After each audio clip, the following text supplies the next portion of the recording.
talking to Brian Epstein, and we thought maybe we can be, because they were called the Quarrymen originally.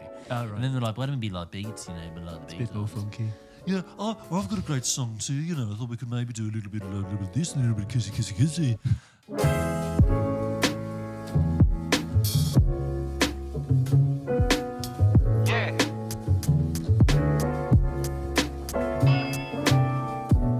So you saw the shard of parmesan I have in my fridge. It's like an iceberg of parmesan. Yeah, I did. I was going to ask why. Why? For people, it's a parmesan triangle that's the size of a forearm, I'd say. Yeah, like thick Popeye's forearm. Yeah, is my reference for it. And it's in your very small fridge. Like literally sits. I feel like it's like when people put heads in fridges and it scares people. It's like this massive thing of parmesan. Yeah, it was given as a gift by my girlfriend's dad. He was like, I got you something from Italy. And I was like, oh, okay, how nice. And then just this bag of parmesan slams on the desk. And now I have to plan every single meal for the next 3 months around parmesan. It's going to take me ages to eat. That's like giving you, like, I've been to Italy, here's a bag of wine. Okay? No, it's a lovely. tub of spaghetti.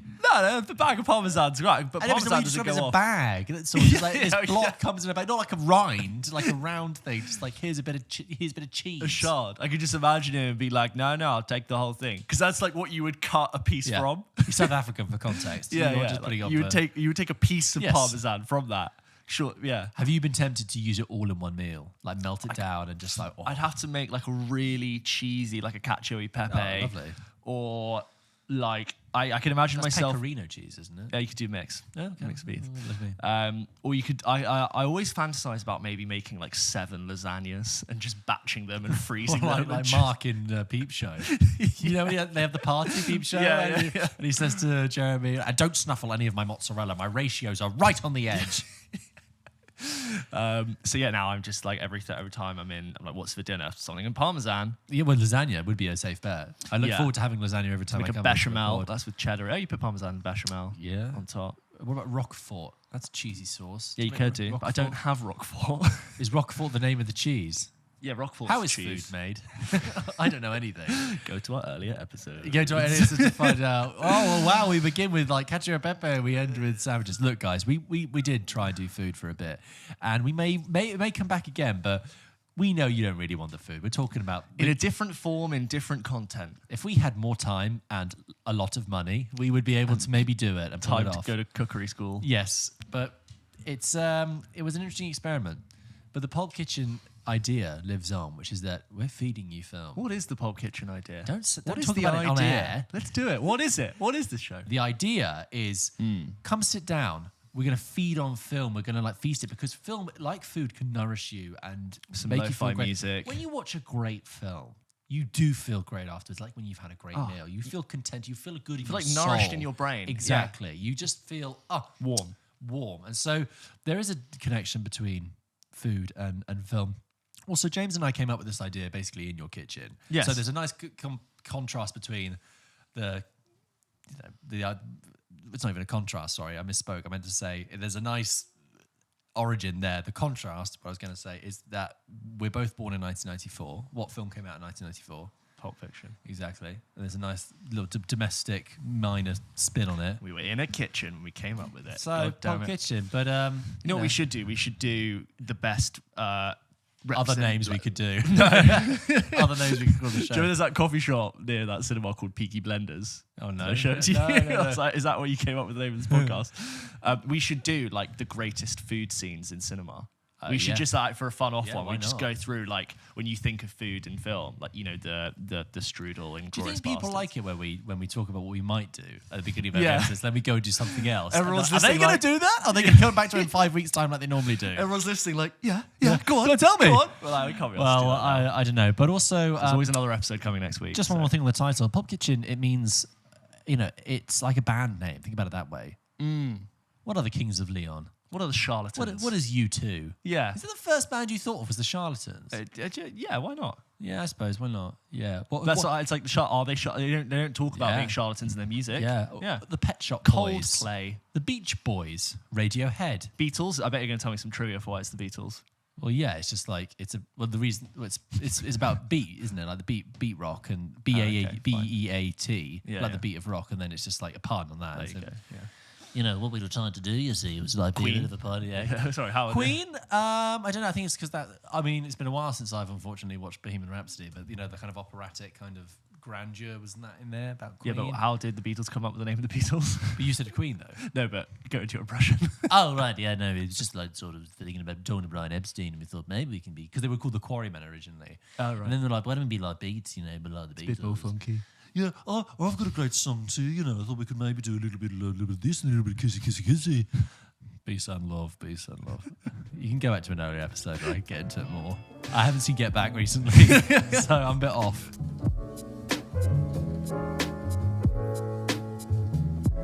So George, usually when we sit down and do an episode, whether it's a week or two in advance, we go, we're going to talk about this, we're going to give this some time, we're going to go, right, what are some of our favorite scenes? What are some of the most underrated actors? Sure. Or we'll choose a film and we'll be like, this anniversary is coming up, Yeah. or this sequel is happening, and we just go, right, I really want to, in a way that I think we both enjoy, like let's sit down and have that conversation. Totally. But we get so many amazing emails from you, and thank you so much for sending them with all of these different little questions and segments. And if you've listened to the podcast before, we'll read them out and we'll go, ooh, that's a great one for another time. And sometimes we'll make a whole episode about them.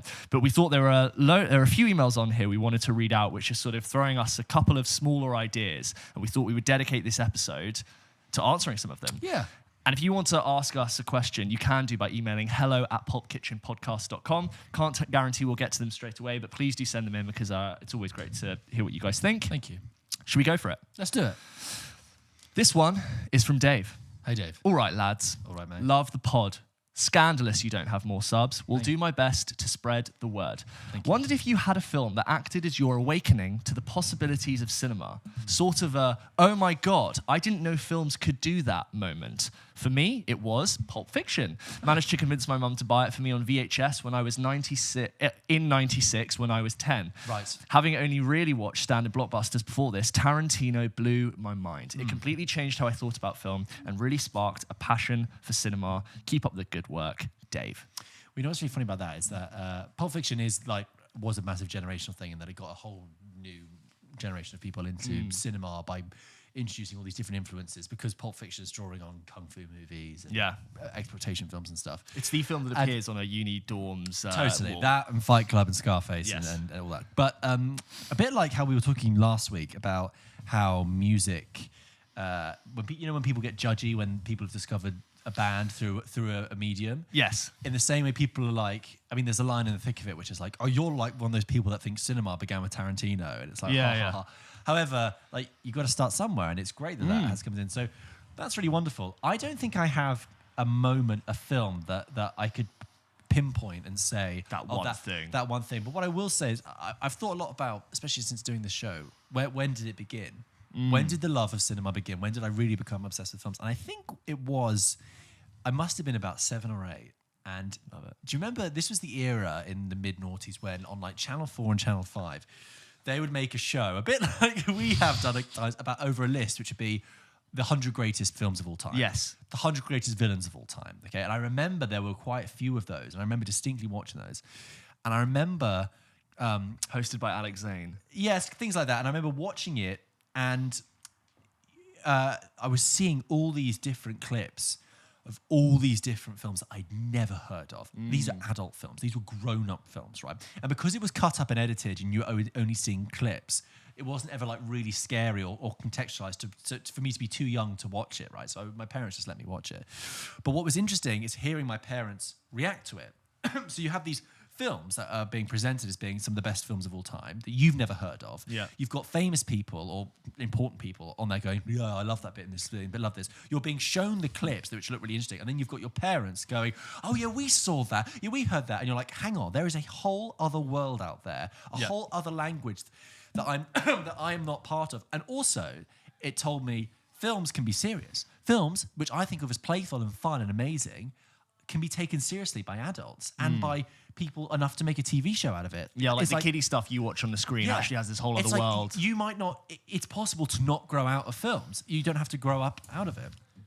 And that was really interesting to me. Also, seeing like the best bits of like the 50 greatest films of all time is like mainlining cinema into your veins. So my curiosity was just piqued that there was this whole language out there. And also as a child, I was like, that's a way to talk to adults.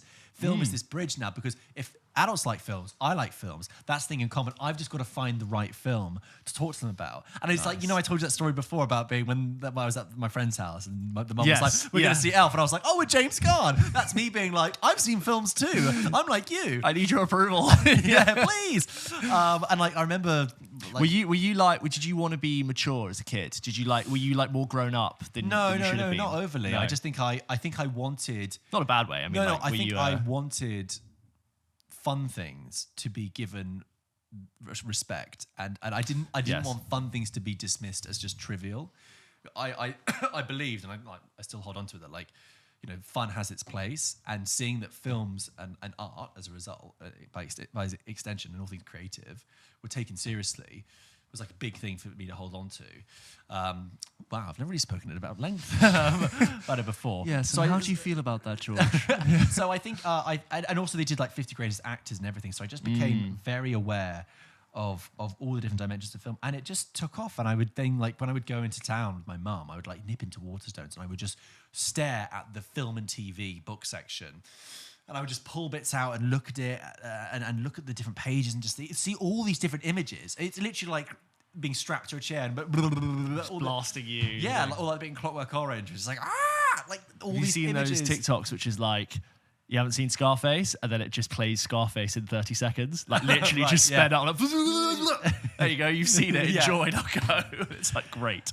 And so that began my like quest to be like, I need to look into this more and pay more attention to this, because I like films now, but it was amazing to learn that there is a whole other world out there, kiddo. There's always another film that you haven't seen. There's always a bigger fish. Always a bigger fish. What about you? Did you have one that had I mean, that's the thing. Like, it's very hard to be like, there's a moment where I got the light bulb and realized. So, you know, I'd point at some of like the biggest films that influenced me are obviously like Lord of the Rings and Star Wars, and like some of the biggest films to come out that are obviously like aimed at young kids. But I think to point at a moment when I realized is less valuable from my perspective, but I can more talk about like moments in film specifically where I was like, oh, I didn't know films could do that. Oh, that's great. Yeah, and so speaking of Lord of the Rings, what is a scene which shouldn't work, it really shouldn't work, and it's when Gollum speaks to Smeagol from two different camera angles, I remember that, and it's a CG character, and like the Andy Serkis voice of Gollum is really, I almost want to describe it as like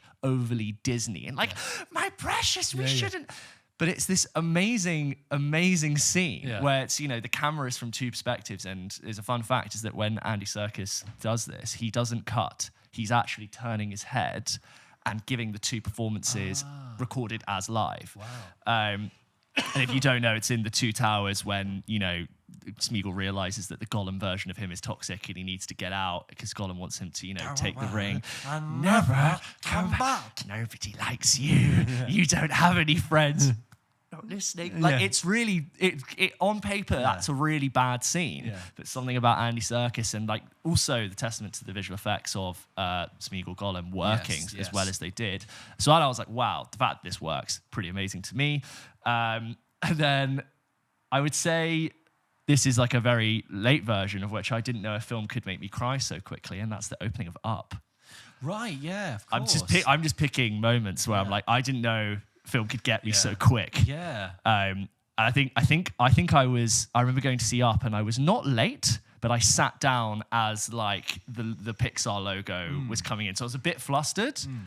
And then I was crying like 4 minutes later. But the thing is that actually, that when we talk about the opening of Up, it's not the opening. Do you remember you've got the whole bit with Charles Muntz at the beginning? And yes, like, there is that. Is out there. Yes. And then they have the montage. But I think I agree, it's that thing of like wordless, there's no dialogue, that montage. Just music. It's just like familiar humanity at its core. Yeah, I agree. And I it's mean, animated as well, which you might think, oh, animation can't make me cry. And, no, but it does. There's the beautiful simplicity of it. I mean, also, like, I think I watched the opening of Saving Private Ryan way too young. Yes. But I remember being like, holy God. Omaha Beach. You feel like you've been there, which is This such a horrible movie- thing to this say, but you movie do feel can- like you were there. Yeah. I think real veterans would beg to differ. Yeah, obviously. I've been there. Yes, it was like sitting and watching it in a cinema. Anyway. And then I'll point to another moment. These are all very, very different moments. When I was a young teenage boy, and it's watching a film like Superbad for the first time. Right. And I think that film, and I'll attribute it with this and The In-Betweeners.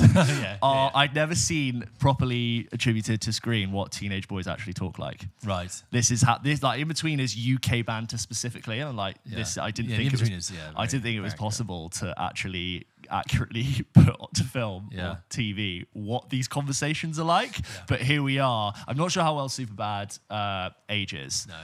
But I was like, wow, this is like, especially considering I was 12 or 13 when Superbad came out. I was like, oh my God, I've never heard people speak like this ever, especially in a film. You know what? I do have an answer for you. You just talking about it because you're talking about being a teenager and seeing that represented. By the way, if I would be interested to know, we've had correspondence from Canada, South Africa, LA. I'd be interested to know what the In-Betweeners, if they've seen it, looks like. Oh, yeah. If you're Like, international, what does the In-Betweeners look like? Do you get it? Yeah, probably not. Anyway, sorry. I remember thinking about you just talking about being a teenager and seeing things. It reminded me of that bit in Boyhood where he goes camping with his dad, with Ethan Hawke, and he's like, the best movies to come out this year were Tropic Thunder, The Dark Knight, and Pineapple Express, but she doesn't like any of that because it's at that time it's 2008, right? Yeah. This kid's like 13, 14. And when I was watching Boyhood at the time at the cinema, I remember thinking, I'm that age. The kid in Boyhood is my age. I'm maybe just a bit older, maybe just about shy. And it made me think of Boyhood then when you're talking about it. And when I rewatched Boyhood, I did think I had a moment where I thought, films can do that. And that was realizing that by That's a crazy sitting, films can do that. Yeah, by sitting and being in the presence of one person and seeing them age before your eyes within the kind of verisimilitude containment of a film makes you experience something completely different. I remember there was a point like 2/3 of the way through my second viewing of Boyhood, I was like, I'm seeing like a whole new dimension here. It's honest. There's It's something truly about watching this guy in front of me, watching this family, all these characters just slowly go through time that I have been through, time I've even been through at the same age. Yeah. Really, really resonated with me, and I was just like, from then on, I was like, this thing's like a fucking masterpiece. I just couldn't. It was amazing. I was like, you've tapped into something there. It's ineffable, really. I can't describe it. But do you see what I'm getting at? The idea of being exposed to that image and seeing someone grow up in front of you. Only film can do that, and it's like tapped into something almost, maybe it's anthropological about somebody growing up and aging. It was profound, really, really profound. I kind of had a similar thing when I watched. That's a big one for like films. Only film could do this. That is literally. Literally. Only film can do that. Yeah. Only moving image. I kind of had a similar thing with Victoria as well, which was that one-shot film I told you about before. I think it's German. I was going to say German. I think it's German. That's like that. There's a point in that where, again, I was like, there's something about the fact that I haven't seen a cut in this, and I know it's a one-take film, and I know I'm not being jerked around like 1917 or Birdman, that something else was being achieved. It was like it had achieved a new dimension, a new thing by the prolongation of time. Yeah.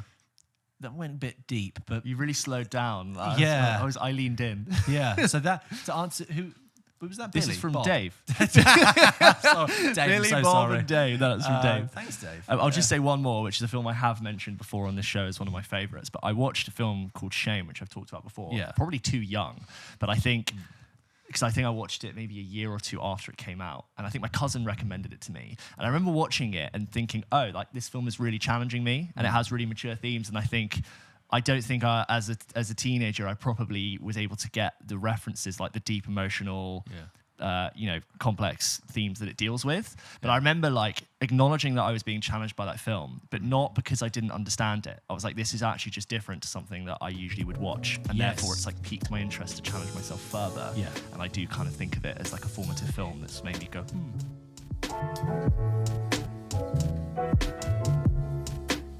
Do you know, actually, sorry, I have one thing to add as well. That is, this isn't necessarily an example of, I didn't realize cinema can do that. It's more about, this revealed to me. Yes, what it revealed to you. Yeah, this revealed to me how intricate and complex our relationship with films is. Yes. And that was when I saw Once Upon a Time in Hollywood, right? Oh, right, yeah. So I saw that in 2019 at the cinema, and It's recent, right? It's not recent. something This that is a happened recent. in So your- yeah, I'm a competent, cogent film lover by this point, and I go see it with a friend of mine who also loves Tarantino. And look, we see it at midday at a normal multiplex, which is not very busy. I'd say it's pretty empty. There's probably maybe 20 people in there in the whole room, and it's Saturday midday screening. And I mentioned that because it was pretty kind of flat atmosphere in the screening room, and then the film kind of plays, and we watched it, and me and my friend, again, both big Tarantino fans, were kind of quite flat, and we came out and thought that was slow, that was really meandering, and what the hell was going on? And it feels like it just ends. Yeah, and not what the hell was going on, but it just ends, and it kind of rambles, and there's this breakout of violence, and I was really, really disappointed, and I felt really bummed by it because also it had got rave reviews, and everyone was going over it. Huge cast members. Yeah, and I was really down about it, and it was a shame. And then a year later, I watch it with my family, my girlfriend, in my house. Right, this is COVID time, and we put it on and we watched the film. And I was like, I don't want to watch it, guys. It was too recent, I've seen it. And they were like, no, come on, we want to watch it. I was like, okay, I'll watch it again.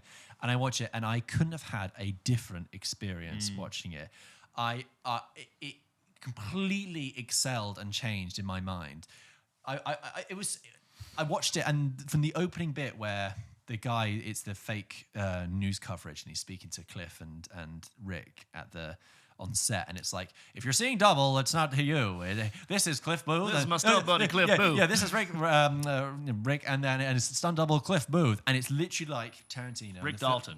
Rick Dalton, and it's a stunt double Cliff Booth, and it's literally like Tarantino, and the film is saying, here's Hollywood. Here are the two sides of Hollywood: the glossy front and the dark shadow. And the film is gonna go and show you two parallel lives of Hollywood. And from that point on, I understood it, and I followed it. And for some reason, I was just much more in tune with how the film was working, and every single bit of it just worked and understood. And typically, there's the bit where Rick is on the set of the Western film, and Cliff goes to the ranch to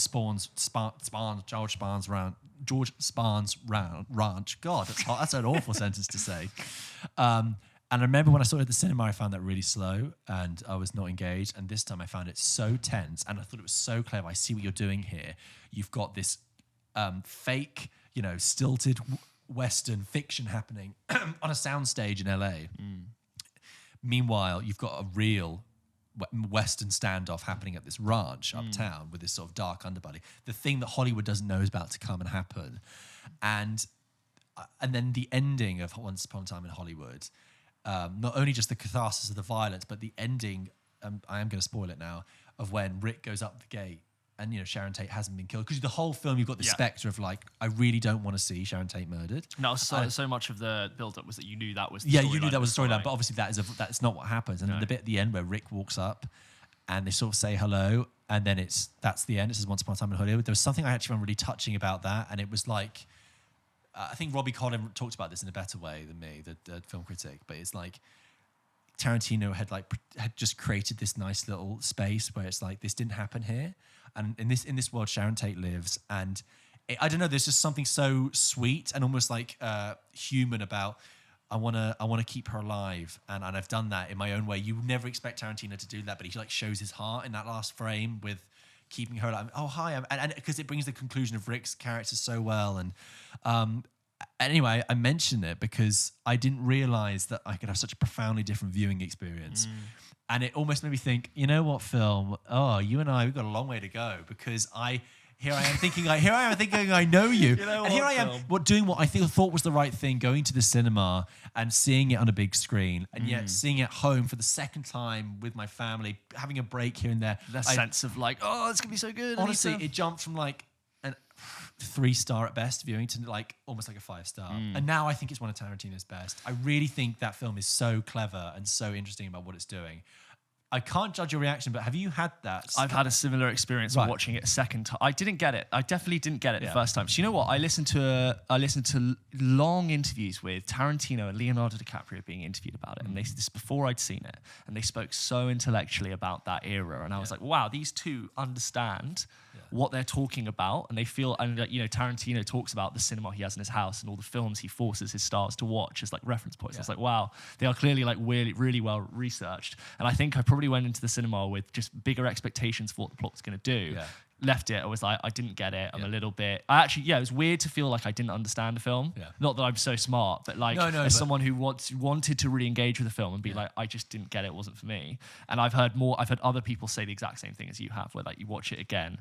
I remember it came out on whatever it was, to rent on Apple, and I remember watching it and being like, oh, I'm just so much more relaxed and enjoying the ride. Yeah. And it was little moments like that what you say about the two sides of Hollywood, which is so obviously what it's trying to do. It's so obvious second time round. It's little scenes of like Leonardo DiCaprio, Rick Dalton in the dressing room, dunking his face in ice, trying to just like nurse his hangover and do the scene, or he rushes back into his dressing room. He's like, for God's sake, mess up your goddamn lines. Like that has probably happened to a million actors, but you've never ever seen them open up and like to the insecurities of who they are. I don't think it's my favorite Tarantino film, but I acknowledge it is way better than my first impression. But it's interesting, like you talking about, where you were when you saw it and how much our memory of film is attributed to where we were when we watched it, or the environment we were in when we watched it. One of my favorite first time watching film experiences was when I saw The Matrix for the first time at a sleepover. Right. And I was at a family friend sleepover, and all the other boys were 3 years older than me. So I was the youngest one there. Nice. We had to go downstairs and ask my mum permission if I was allowed to watch The Matrix, which was a 15 or an 18 even. And my mum was like, okay, you can watch it. So I'm watching it with the sense of like, this is so exciting. I shouldn't be watching this. Yeah. And I'm kind of like, what does that mean? So are they in The Matrix now? Yeah. But I remember again, mind blown for all the reasons that The Matrix is. But yeah, it's that sense of like, I'm not allowed to watch this. That's why it's special. I think just on one last thing on Once Upon a Time in Hollywood is also that I love that idea of what I was loving about that second viewing experience. Not just that, I've actually seen a great film now that I've able to discover it. It's like, I love that this is just telling you and reminding you that, great films are out there, but it might not be to the second time that you get it. The second viewing is actually, I think, usually the optimum, the most important time of viewing a film. There have been so many great films I've seen first time, but the second time really is the decider between either going, that was kind of a one-time thing, or this has got so much going for it. And I love that. You just when there's so much content out there and you can only kind of get to it once. James is just quickly I've just wroten down the films that need to be seen twice as an editorial that we need to do. Very good. Or they're like, not so understood, but almost like you need to watch them again. Sure. Because we always say that we don't write them down, so I wanted to write it down. Just when you're talking about that, like, that was a really profound, interesting viewing experience when you watched The Matrix for the first time. If I asked you right now, what are your top, could you name, what is one of the best film viewing experiences you've ever had? Oh. But like viewing experiences in, like, similar to that, or like... Okay, what's one of your best cinema viewing experiences? Dunkirk projected an IMAX film is the best looking film I think I've ever seen. Right. I would have loved to have seen Blade Runner 2049 in a premium viewing experience. Yes, I agree. I think that is also one of the most beautiful films I've ever seen. But projected IMAX film, which is different to digital IMAX, truly. Well, you will hear the projector behind you is just a different level of like color clarity and resolution. It's like just completely insane. So seeing Dunkirk projected in IMAX film was probably the most, I think in terms of like pure fidelity, I'd say that. Hateful Eight in ultra wide Panavision. Yeah, wow. I literally told my mum we are going, I started Googling, I was like, because I knew this was shot in ultra wide Panavision. This is like a censor strip of film, which is like twice as wide as a usual 35mm. And I was like, Mum, we have to see it, not just in a regular screen. No, we need to find like the ultra-wide Panavision, which was in Leicester Square. So it's a bit of a chore to go and see it. But that was amazing because it's like a 360 wraparound experience. And it's the only film that could justify that because you want to be looking in every single direction to see who's about to double cross you. So that was pretty cool. But in terms of more intimate ones like The Matrix, I can't think of. What about you? Well, no, I just asked because in terms of viewing experience, I mean, this is very personal. It's not yours are very technical. Yeah, that's all I can think of. No, but that's fine. For me, I went to see. Are you aware of Stop Making Sense? No. Okay, Stop Making Sense is like regarded as one of the best concert films ever made. I mean, that's a whole genre into itself, the concert film, and it's a talk. You know the band Talking Heads, right? Yeah. Yeah. So I mean, one of my favorite bands. Love them so much. And I had never seen Stop Making Sense. And then Stop Making Sense is directed by Jonathan Demme, who went on to do Silence of the Lambs, Philadelphia, a very illustrious career, sadly no longer with us. And it was this great collaboration between him and the band of Talking Heads to create this excellent concert film. And one thing, some of the hallmarks, just for context, that stand out is that it starts very small and the set is almost built around the action. So it begins with David Byrne, the lead singer, just playing guitar, acoustic guitar, coming on with a little boombox and playing to that. And then, the stage hands in black bring on the bassist comes on next. And then the rhythm guitarist comes on. And the stage hands bring on the guy, the drum set. And then this happens every next song. And then the backing singers come on. And slowly over the course of like 6-7 songs, the set has been built. And that increases, and then they're bringing on like lamps and things like that. And you have this whole artistic thing. The film doesn't show the audience until the very end. So you're kept in the dark. You almost feel like you're at a gig yourself. Anyway, I love Talking Heads. I'd never seen Stop Making Sense. I even had the album. But I'm at university, and they were showing it at midnight at the Duke of York's Theatre in Brighton. And some friends and I were like, well, we're going to go see it. Obviously, we're going to. And it was one of those classic things that at 11:15, we were like really tired. And we're like, oh, can we be bothered? Soapy, I don't think I want to go. Anyway, we went, and it was really busy, really packed theatre.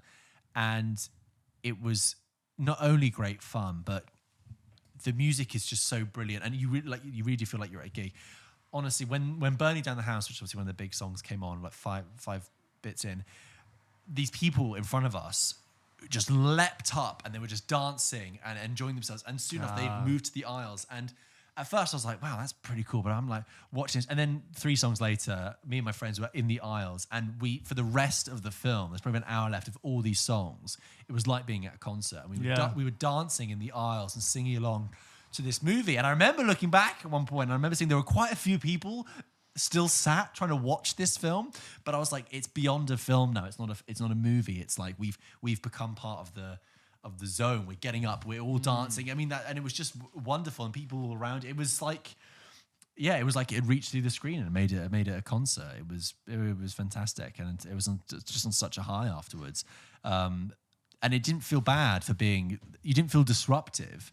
It was that you listening to the songs in the chair were just felt so restrictive, and that's what the people in front of us were almost saying. They were like, "We need to just like get up. This is too good to sit down to. This is cinema. You need to actually stand up and dance to." And it was wonderful. I have a similar experience for a very different film called High School Musical 3. And it was genuinely the same thing happened. Where it was like the first week to see that film, and it was like obviously the first one that came out in cinema. Yeah, and everyone was dancing. Really? It was like I've never ever been to another screening where people stand up in a cinema and dance in the front. Wow. I was like, this is crazy. Did you dance? Mania. Well, yeah, everyone did. Yeah. It was like, I don't be like, everyone did it. We were all just enjoying ourselves, like, for the fun of it. And it was like a child takeover of the cinema, a teen takeover of the cinema. Wow. But that's the only thing I have, which is a similar reference. But there you go. Slightly different leagues. Yeah, slightly different films. I feel like you and I could very easily, now we've opened the bottle, just go through,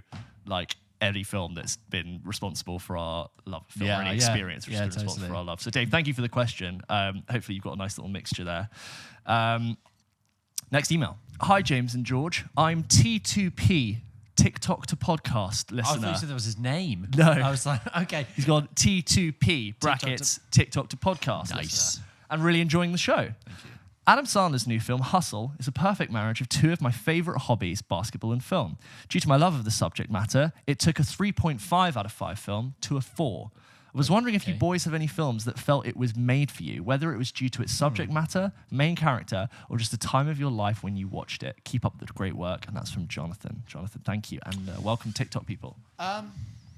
Good question. Tell you what, first of all, if he loves basketball, I hope he's seen Hoop Dreams. Have you seen Hoop Dreams? No. Great documentary from the 90s, about 3 hours long, about basketball, and it follows two kids, two separate stories in Chicago. I think it's... No, is it New York? God, I can't even remember now. Sorry, I thought it was Chicago.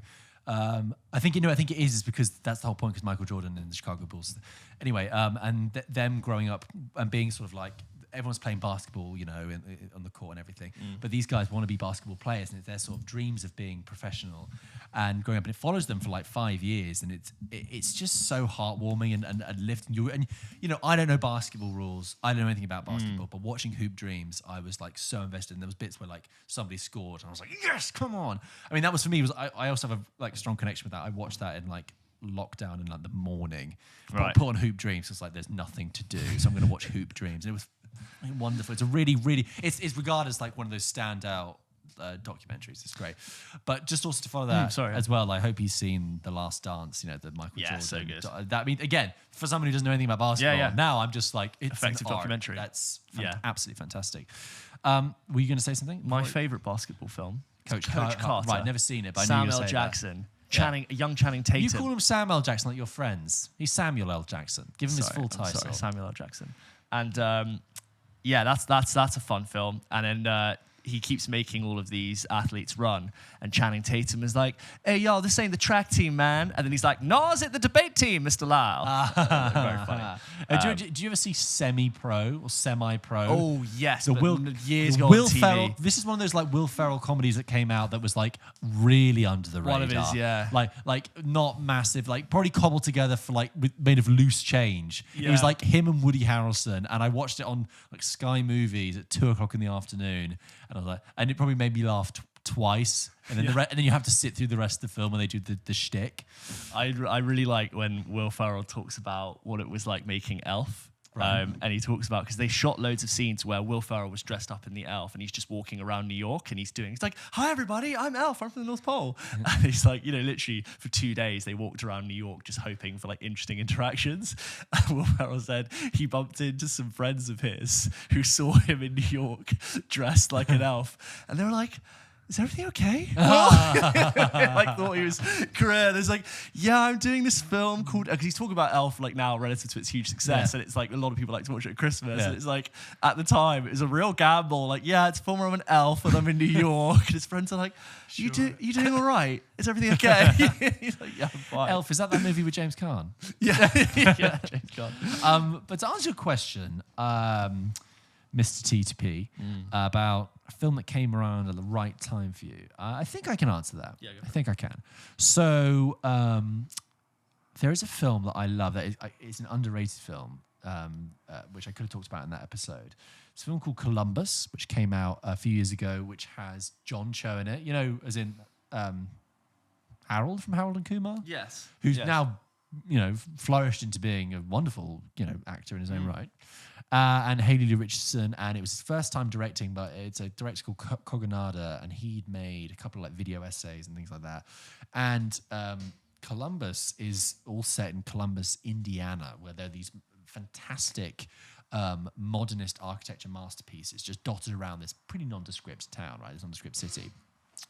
And this film sort of follows this very platonic relationship between John Cho's character and Haley Richardson's character.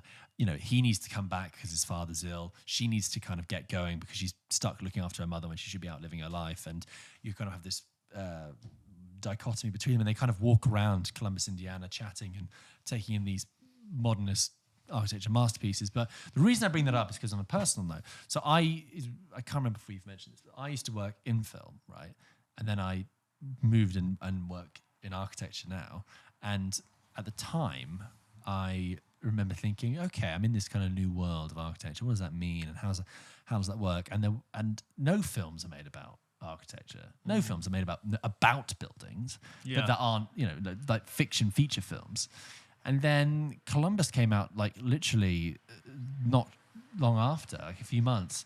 I remember going to watch it and I was like, this is for me. It's almost like the universe was saying, these two things, this world that you know of film and this new world that you don't know so well, architecture, they coexist together. What is this God that speaks to you so nicely? And it comes together. And there's this film, and it's a lovely film. It's really, really beautiful and really terrific. And I think it's only 90 minutes as well, which always helps. Right. It is so soothing. It's just so gentle. And there's a line in it which is about a character that makes some soup. And one of the person's like, it's interesting, and they're like, yeah, it's subtle, it has a different kind of flavor, and like that's the whole film. Columbus, it's just lovely, really, really beautiful film. So that was that. The second answer I can give is about Parasite, because Parasite, there's nothing in Parasite that really speaks to me as on like a personal level. It's not that. It's about when it just resonates with my murderous instincts. No, it's about when it came out. And it's funny we're just talking about Once Upon a Time in Hollywood, because I felt like towards the end of 2019, there were loads of big films coming out that just were getting loads of great reviews and just didn't land with me. So I'm talking The Souvenir, Once Upon a Time in Hollywood, Ad Astra. I think, things that I was like, okay, these are all like, but kind of like 3.5 stars. I kind of like getting a little bit out of, but people were like raving about them. And I got a bit depressed about it. I was like, I'm seeing all these films that people say are amazing, and it's just not landing. You lost your mojo. And honestly, for 6 months, it felt like I'd lost my film mojo. And honestly, we get to the point where people are like, oh, do you want to go watch this film? I'm like, maybe, but I probably won't enjoy it, will I? Just like, nothing was George is depressed. really, really tickling me. And it does happen, especially when you watch a lot of films like you and I do. I think it's natural to slightly fall out of favour with it and take a breather. And let your mind sort of reprocess. And also, kind of, you almost want to, at that point, you're almost wanting to move into like a slightly different phase of your life, so that when you go back to watching films again, you kind of have a different perspective. Also, the film, unless it's really weird, will always be there for you to watch. Right, exactly. You don't even feel like you need to miss the zeitgeist. But anyway, so I'm having this kind of film funk. And then I didn't really know much about Parasite. I knew it got, loads of success, and there was big talk about it. And it hadn't won the Oscar yet, but it was up for it. And there was just quite a lot of excitement about it. And also, it's an underdog up for Oscar. Exactly, underdog up for Oscar. And I have my normal film friends I wanted to see it with, but it was like one where like film friends and their girlfriends and stuff and came. We actually went as quite a big group. And, this is February 2020, so this is like, pre that. Deep breath. And we go and watch Parasite, a film I don't know much about, and Parasite completely blew me out of the water. And I remember sitting watching it thinking, this film, in the first half I was like, this film is good. I was like, I'm really enjoying this film. This is great. And then there's that moment halfway through Parasite when the doorbell rings. And I was like, holy shit, is this film that I think already is really good about to just launch into another gear? Yeah. And it completely does. And by the end, it was literally like my film funk is over. It killed my film funk. I was back, and I dusted off the cobwebs. Yeah, exactly. I think about Parasite, and I'm like, that you just sometimes need that. A great film will keep going, keep watching stuff, and then eventually something will come through and it will grab you. And I watched Parasite, and I was like, oh my god, I've missed this so much. I'm so here for it. And then, I was back into watching films again. So Parasite, it has a special place in my heart for the time when it came out, when I watched it. I love that. Thank you. My story that's similar to that is nowhere near as profound, but I went through an equal funk where I was like, nothing interests me in cinema. I haven't. Literally, you go through months where like this film just doesn't hit me. And I went to go see Arrival, which I had no expectations for. And it's a real like James film, which I'll admit. It is. And I knew nothing about it. But my mind was blown by the end of it, and I was like, really like trying to think about, but if the thing and the circular language and all of this is like so, I didn't expect it to be emotional at all. Yeah. It completely creeps up on you, that film, and I was like, oh, I just want to gush about this to everyone. Yeah. When you feel like you don't want to talk about film to anyone. Yeah, and it's suddenly all of a you wanna sudden, gush. I need to like speak to everyone I know about Arrival and how beautiful it is, and that's my one. That's not as profound. She's gonna hate me for saying this, but I have a thing with Arrival, which is that my girlfriend's kind of ruined it for me. Well, only in part. So. First of all, the week before I saw Arrival... Spoilers for Arrival, I think, upcoming. The week before I saw Arrival, I went to the cinema to see Nocturnal Animals, right? Oh, okay, And they showed 2 trailers for Arrival. Oh, I think I remember saying... And both of them, one of them was like the standard trailer, and then one of them was like the trailer they dropped a week before release where it shows everything. And I'm telling you, it showed everything. And I'm watching, because Arrival's quite a minimal film. It's very focused, very well paced. And in it, I was like, oh, so there's an explosion that happens, and then that happens, and there's people yelling. That person grabs that person. Someone points a gun, and I was just like, oh. And I knew watching the trailer. Does it know I was justice? like, I didn't need to see all that. Yeah, But I didn't have a choice. I was sat there waiting to watch this film, and it showed me 2 trailers, so I couldn't help avoid it. Anyway, so I go see. I'm already not looking forward to seeing Arrival now. I was like, okay, I'm going to go see it, and I'm on the phone to my girlfriend, and I say, I want to see it, but I really think they've shown me a lot that happens in it, which is a real shame. I think the trailer reveals too much. And she said, and she says, oh no, it doesn't show everything. It doesn't show the twist. And I go, there's a twist. And she goes, and so I go, great. So now not only do I know all these bits, I know that there's an explosion here, but like I know that whatever happens, there's a twist coming at the end. So I've had that. However, that was 6 years ago. And I think maybe now I'd like to go back to and watch Arrival for the second time, like I said earlier. Yeah. A second viewing. Great film to watch on TV at home, I think. Okay. It is beautiful and cinematic, and it's obviously better on the big screen. But I think it actually does well with like taking it in your own time and space. It's a small film, isn't it? It's people based on a short talking. story. Yeah, It's and it's Amy Adams, Jamie Renner in a dark room, having a little conversation. It's like the ideas of it, which is what is so great about it. Yeah, good point. I should read the short story because I hear that's really good. But now I know. Next email. Hi boys, loving your stuff. I've had some great family movie nights based off your numerous recommendations. Your previous episode discussing the career of Jim Carrey has got me interested to hear what you think about other actors typically thought of for their comedy who have been good in dramatic roles. Some that come to mind for me is Adam Sandler in Uncut Gems, which we've talked about. Yes. Maybe Steve Carell in Welcome to Marwen, and obvious Robin Williams' many excellent non-comedic roles. What is your list for best dramatic performances from a typically comedic actor?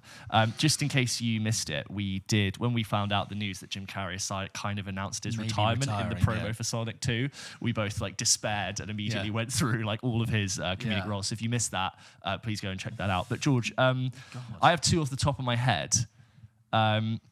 First one is Seth Rogen and Steve Jobs, which we've mentioned. Yes. I think really like different role for him. Yeah. And then other one, which I don't hear people talk about a lot, is Eddie Murphy in Dreamgirls.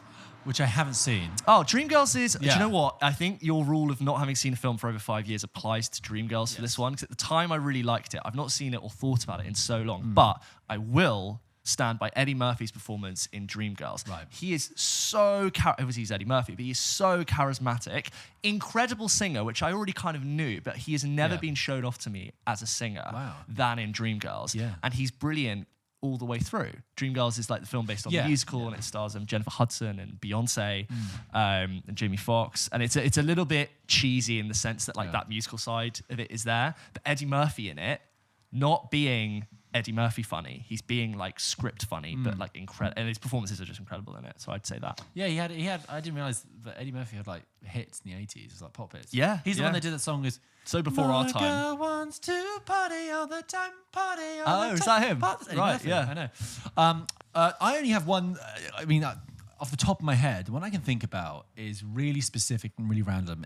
So Noah Baumbach made a film called The Meyerowitz Stories, which came out on Netflix in 2017, right? No, I didn't see it. Which I did see, but it's not one of my favorite Baumbach stuff. I like Baumbach normally, but his stuff, this one was okay. But Ben Stiller's in it, and he's Ben Stiller and Adam Sandler are brothers, and Elizabeth Marvel's their sister, and Dustin Hoffman's their dad and stuff.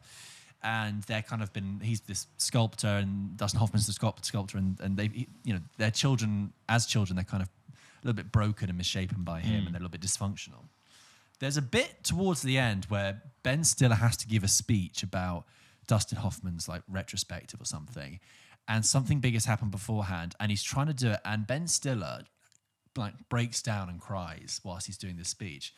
And I remember watching it thinking, that is a good cry. That is a really good cry. You're doing a good bit of crying there. A good cry in my head. Completely believable, slightly ugly, messy, Can't go sniffly. too ugly though. You can't go full Peter Parker, Uncle Ben. No.